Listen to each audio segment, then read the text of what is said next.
हमें चिंता इस बात की है कि सुप्रीम कोर्ट ने इसे एक्सेप्ट कर लिया है।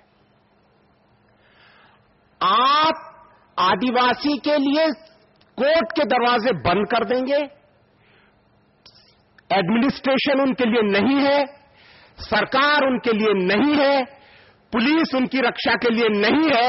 आपने आदिवासी के लिए कौन सा रास्ता छोड़ा है?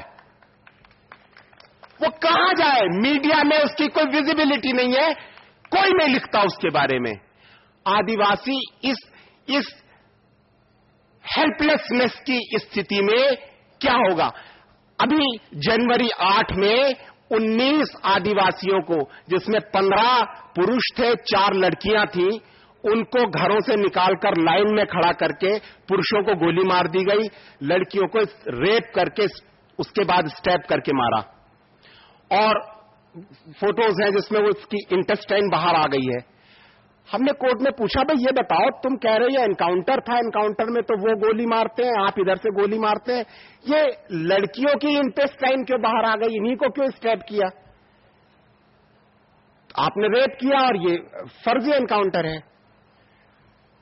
हम 1 साल से सिर्फ ये कोशिश कर रहे हैं कि इस केस में एफआईआर दर्ज हो जाए। हम एफआईआर दर्ज नहीं करवा पाए हैं। मैंने कहा वहां के एसपी से, मैंने कहा कि ये लड़की अगर मेरी बेटी होती मैं तुम्हें मार डालता। लेकिन वो आदिवासी आज भी हमारे पास आता है और वो अभी भी कह रहा है कि क्या कोर्ट में मुझे न्याय मिल जाएगा? मैं जानता हूं नहीं मिलेगा। आपने आदिवासी के लिए कोई रास्ता ही नहीं छोड़ा है। आपने कोर्ट के दरवाजे बंद कर दिए, एडमिनिस्ट्रेशन के दरवाजे बंद हैं, पुलिस के दरवाजे बंद हैं, कोई उसकी नहीं सुन रहा है। ऐसी हालत में वो क्या करेगा? और ये इस हिंदुस्तान के 80% लोगों को हमने इस विवशता की स्थिति में धकेल दिया है और बाकी का सारा सरकार, सारा एडमिनिस्ट्रेशन, सारा पुलिस वो हमारे लिए है। और हम सोचते हैं कि ये जब 80% लोग आएंगे लड़ने के लिए तो हमारी पुलिस इसको मार देगी, हमें बचा लेगी। और कभी कभी मुझे एक कल्पना होती है कि जैसे ये समाज एक पेड़ है बहुत बड़ा और इस पर बैठे हुए हम सब बंदर हैं और हम जो मोटे मोटे बंदर हैं वो इसकी फलदार शाखाओं पे काबिज हैं और नीचे बहुत पतले पतले दुबले दुबले बंदर बैठे हैं और वो इस इंतजार में हैं कि वो भी पेड़ पर चढ़ जाए। और 62 साल हो गए वो चढ़ ही नहीं पा रहे हैं और वो कोशिश कर रहे हैं। और हमने नीचे एक घेरा बना दिया है बंदरों का, मोटे मोटे बंदरों का, जो पुलिस है, और उसको हमने कहा है कि इन कमजोर बंदरों को चढ़ने मत देना। और हम ये सोच रहे हैं कि ये कमजोर बंदर कभी भी इस पेड़ पर नहीं चढ़ पाएंगे, क्योंकि कभी कभी हम कहते हैं ना कि ये पुलिस को ही क्यों मारते हैं, क्योंकि हम पुलिस को बीच में खड़ा कर देते हैं। जब भी कोई अपने हक के लिए खड़ा होता है, कोई आवाज उठाता है, तो बजाय, अब जैसे गांव में अगर लोग खड़े हो कि साहब हमारे यहां टीचर नहीं आता, तो वहां एजुकेशन ऑफिसर को जाना चाहिए, लेकिन हम पुलिस को भेजते हैं। पुलिस जाए और गांव वालों पर लाठियां चलाए कि तुम टीचर की डिमांड क्यों कर रहे हो। तो वो सारी लड़ाई पुलिस से होती है। तो हमने पुलिस को चारों तरफ खड़ा कर दिया है कि इस पेड़ के ऊपर ये जो कमजोर बंदर हैं ये चढ़ ना पाए।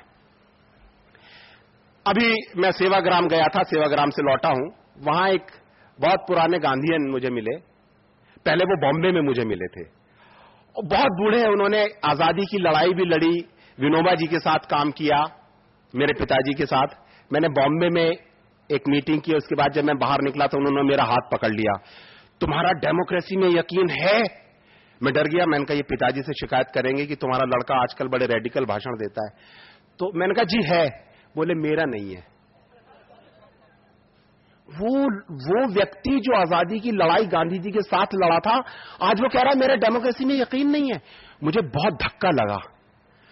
फिर वो मुझे सेवाग्राम में मिले और कहने लगे भाई ऐसा है कि जो डेवलपमेंट में से इतनी वायलेंस निकल रही हो, जो डेवलपमेंट 80% लोगों को बाहर ही रख सकता है, उससे तो अच्छा है डेवलपमेंट मत करो। भले ही ये मिनरल्स को जमीनों के नीचे ही रहने दो और 200 साल, कम से कम आदिवासी खेती करके तो खाएंगे। हमारे यहां हम लोग कहते हैं कि साहब आप तो डेवलपमेंट के विरोधी हैं, आप आदिवासी का विकास नहीं चाहते।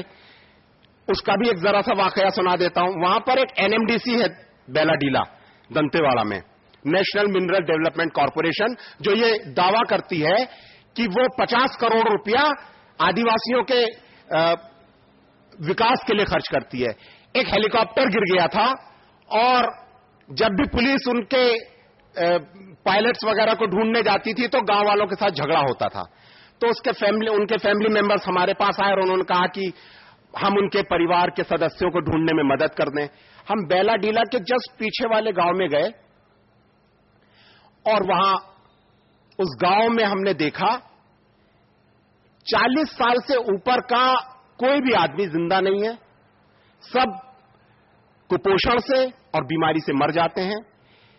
एनएमडीसी अपना डस्ट और गंदा पानी इस गांव के ऊपर डालता है।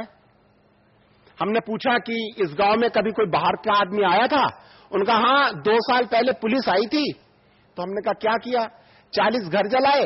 वो अंधे थे, जब फोर्सेज आई तो वो भाग नहीं सके, उनको स्टैप करके मार दिया, वो तो बिस्तर में ही बैठे थे। एक लड़का आया था, उसने कहा कि मेरी मां की टांगे ही नहीं थी, वो भाग ही नहीं पाई, पहले उसके ब्रेस्ट काटे फिर उसको स्टैप करके मारा।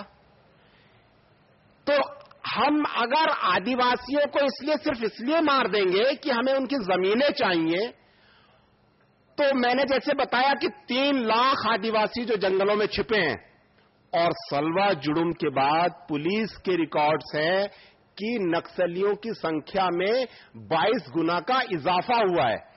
जो अभियान आपने नक्सलियों को कम करने के लिए चलाया था, उसने नक्सलियों की संख्या में 22 गुना का इजाफा कर दिया है।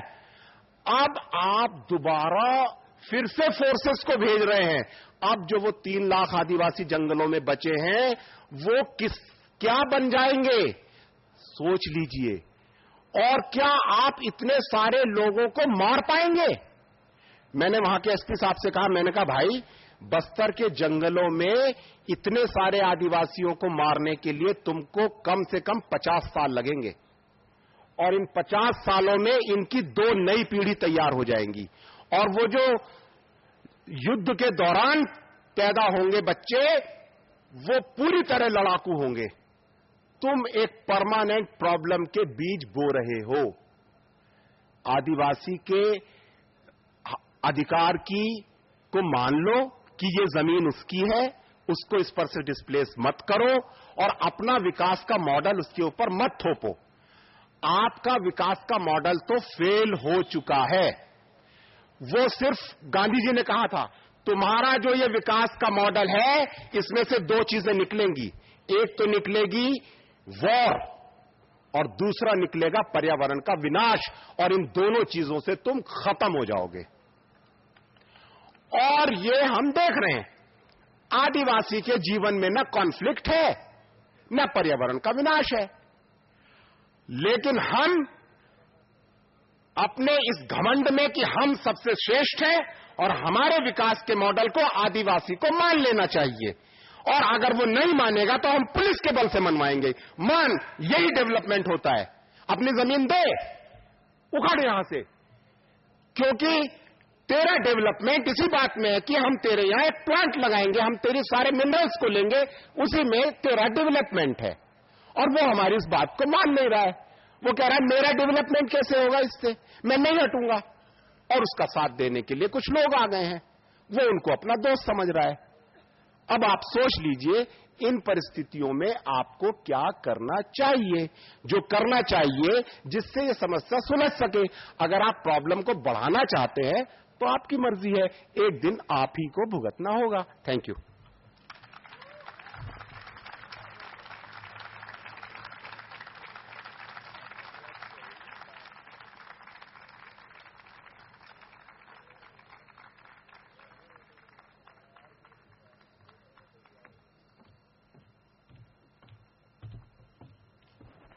Thank you, Himanshu bhai. Thank you all of you for being here. There's cocktails and dinner being served on the other lawn. Do help yourselves and obey Ram, who said that we should take a break long time ago. Thank you.